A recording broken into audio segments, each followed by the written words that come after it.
Inès est un peu perdue. Elle va faire quoi comme métier et dans quel secteur chercher?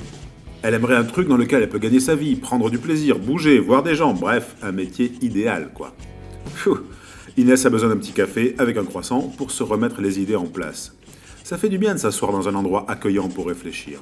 Et là, paf, sur la porte, il y a une pancarte. On embauche une serveuse. Justement, Isa, elle est déjà serveuse ici, alors elle lui explique le métier. Après une formation dans le secteur, si elle veut, elle peut aller bosser dans plein d'établissements différents, hôtels, brasseries, thalasso, restaurants, casinos, et même en restauration collective, pour des centaines d'enfants ou de personnes âgées. Et oui, c'est ça aussi le secteur. En fait, quand on parle de restaurants, d'hôtels, de cafés, faut savoir qu'il y a de tout.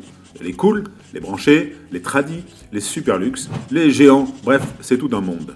Si on bosse dans une chaîne ou un établissement de grande taille, on peut monter les échelons, commencer par le début et finir au top du top, dans des métiers plutôt pratiques, comme la cuisine, la salle, l'accueil, mais aussi apprendre la gestion et manager des équipes.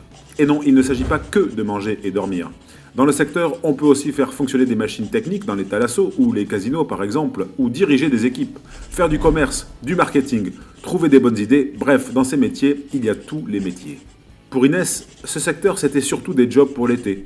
En fait, c'est des vrais métiers où on peut faire carrière avec des pros qui ont l'air géniaux, heureux, qui ont l'air de s'épanouir en bossant. Isa est bien d'accord, ces métiers c'est aussi des passions. Et quand on y goûte, c'est comme les croissants au beurre, on a du mal à s'en passer.